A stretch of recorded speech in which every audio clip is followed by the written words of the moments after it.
есімің кім? Гүлстан Тұңғышбай. Аха, мен есімім Мөлдір. Менің саған бүгін қоятын бірнеше сұрақтарым бар. Еркін, ашық түрде жауап бере берсең болады.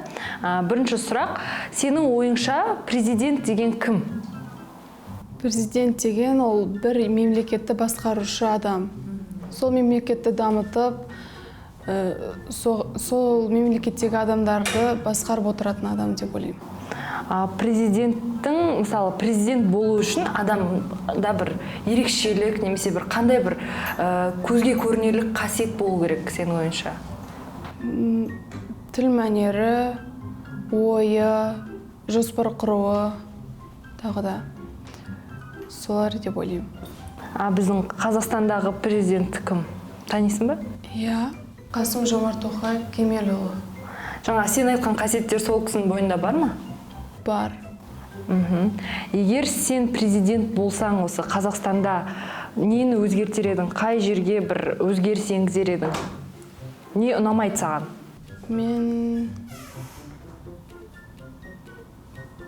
Маған Қазақстанның бүкіл жері ұнайды. Бәрі ұнайды.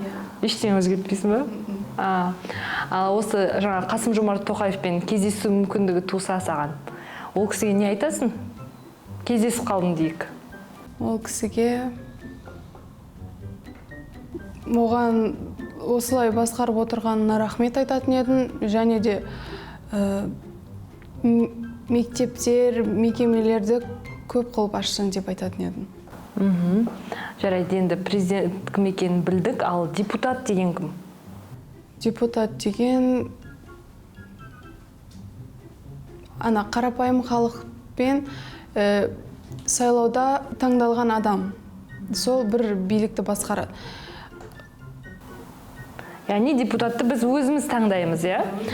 Сен өмірде бір депутаттармен кездескенсің ба, көргенсің ба олар? Кімдер, қандай адамдар? Түрлері қандай болады? Депутаттарды көрмегенмін. Көрмегенсің. Олар не істейтінін білесің ба? Басқарады, білмеймін, бірақ не басқарады. Депутаттар екенін білдік, ал сен егер депутат болсаң не істейсің? Депутаттың жұмысы қандай өзі? Олар не істейді? Әкімдердің үстінен басқарып отыратын адам.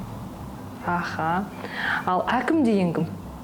Әкім деген ол бір Қазақстанның республикасын қарайтын адам. Басқарып сол қаланың экономикалық жүйесін дамытатын адам.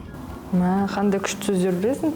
Ал осы Шымкенттің сен әкім болатын болсаң, қаладағы саған бір қандай мәселелерді шешетінен не ұнамайды? Қандай мәселе бар сенің бір жаныңа тиіп жүрген осы Шымкентте? Мәселелер жоқ секілді.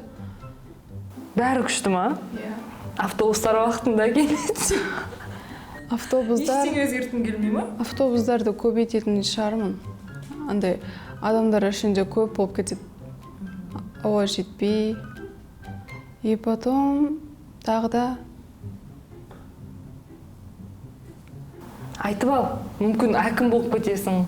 Сол кезде дайын болып барасың. Вот, мыналарды өзгертем деп ойланып ал.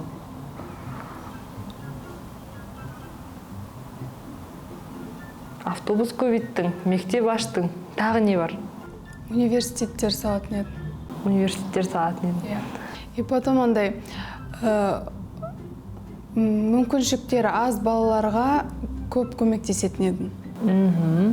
Ал енді бір қиялдап көрейік. Сен көшеде кетіп бара жатсың. Алдыңнан бір қап ақша шықты. Ашып санасаң 1 миллион теңге екен. Бірінші іс-әрекеттің қандай болады? Сол ақшаны қайда жұмсайсың? Өзіңмен алып кетесің ба, әлде бір таратып бересің ба? Бірінші емдетуге жұмсайтын едім. Өзімді, үйдегі адамдарды, ауырып жатқан адамдарды, одан кейін балалар үйіне, қайырымдылық қорына, садақаға солай бөлетін едім. Қалған ақшаны өзіме үй, машина, сондай заттар алатын едім. 1 миллион жетпейді бірақ оған. Иә, жетпейді. Сол үшін, үй алу үшін сен әзірге тек жұмыс істеп, оқып, ақша тауып қана аласың. Ал жаңағы 1 миллионға деген жоспарың жақсы екен. Рахмет жауаптарыңа.